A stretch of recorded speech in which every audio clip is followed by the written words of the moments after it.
Di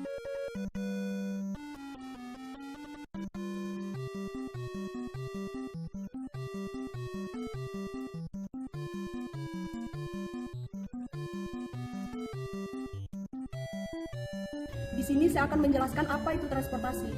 Transportasi merupakan bagian penting dalam kehidupan masyarakat. Transportasi berasal dari kata Latin yaitu transporter yang jika diharfiahkan dalam bahasa Indonesia yakni trans, berarti seberang atau sebelah lain. Dan porter berarti mengangkut atau membawa.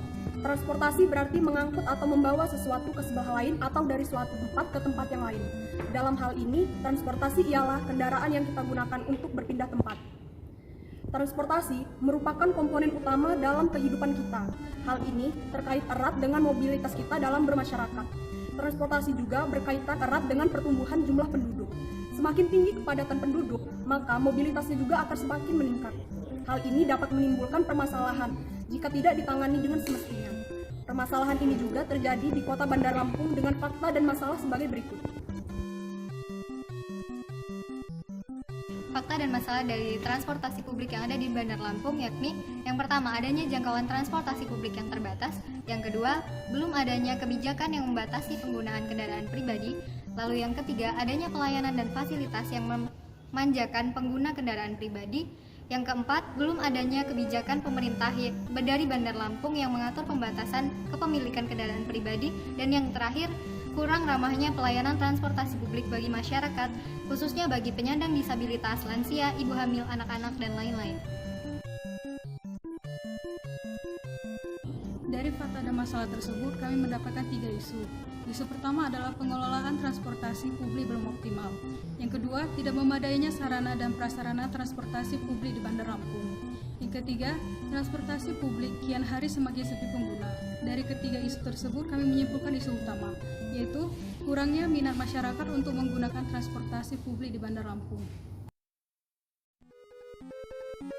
Dari pembahasan isu dan masalah, maka kami memperoleh kesimpulan bahwa dampak yang terjadi yaitu kemacetan dan peningkatan CO2 di udara.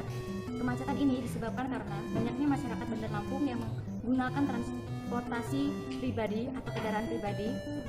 Dan kemacetan ini terjadi misalnya di Jalan Sultan Agung Bandar Lampung, kemacetan di Jalan Gatot Subroto Bandar Lampung. Dan peningkatan CO2 di udara ini disebabkan karena dari bahan bakar dari kendaraan umum ataupun kendaraan pribadi yang ada di jalanan.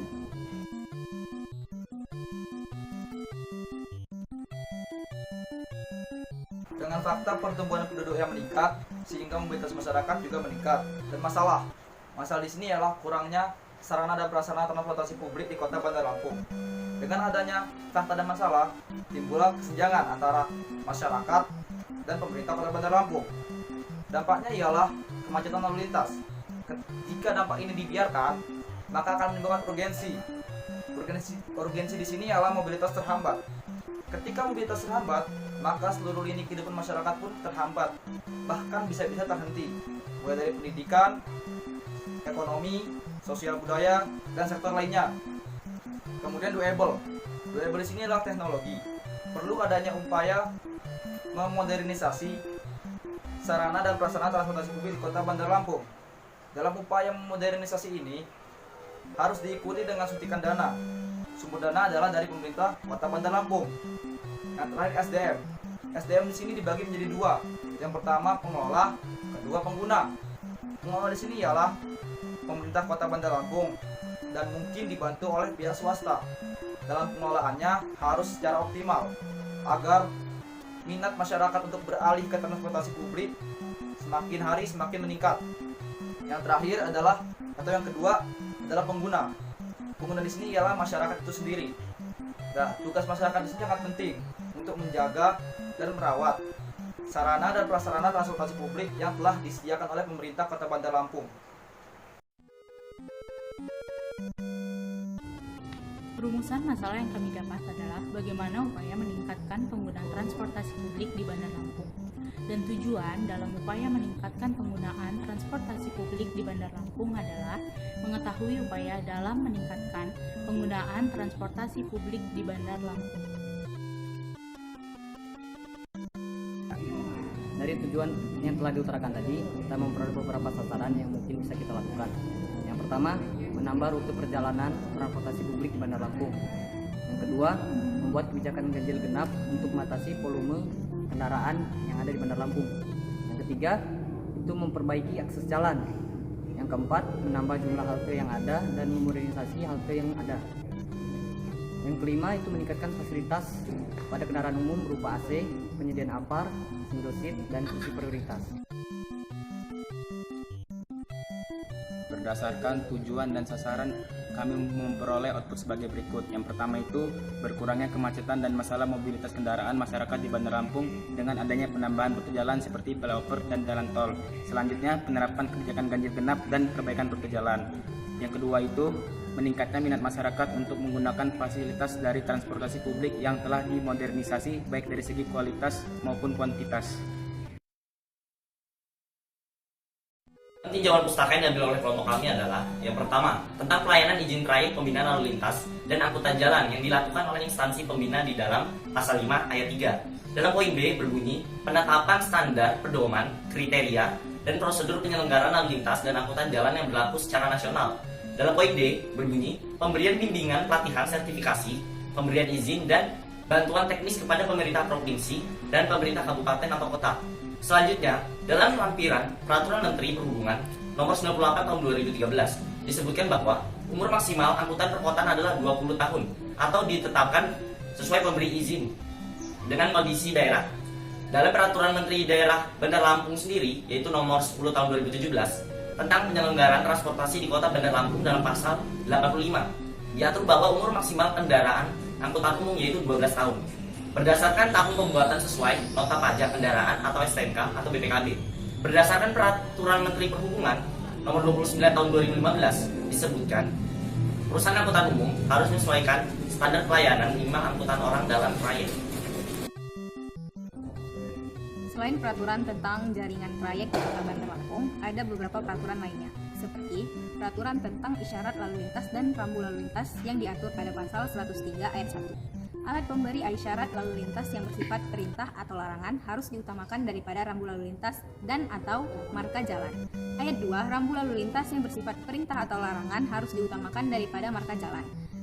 Ayat ketiga, dalam hal terjadi kondisi kemacetan lalu lintas yang tidak memungkinkan gerak kendaraan, fungsi marka kotak kuning harus diutamakan daripada alat pemberi isyarat lalu lintas yang bersifat perintah atau larangan. Ayat keempat, ketentuan isyarat lebih lanjut mengenai rambu lalu lintas, marka jalan, dan atau alat pemberi isyarat lalu lintas sebagaimana dimaksud pada ayat 1, diatur dengan peraturan menteri yang bertanggung jawab di bidang sarana dan prasarana lalu lintas dan angkutan jalan.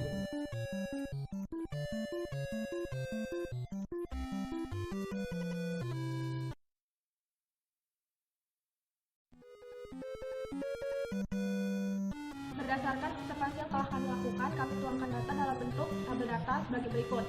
Yang pertama itu nama data, ada transportasi. Manfaatnya mengetahui jumlah transportasi publik dengan unit datanya, angka, jenis atau bentuk datanya itu data kuantitatif, tahun data 2018, sumber data statistik transportasi Provinsi Lampung, cara pengumpulan sekunder. Untuk data yang kedua, nama datanya pelayanan izin trayek pembinaan lalu lintas dan angkutan jalan.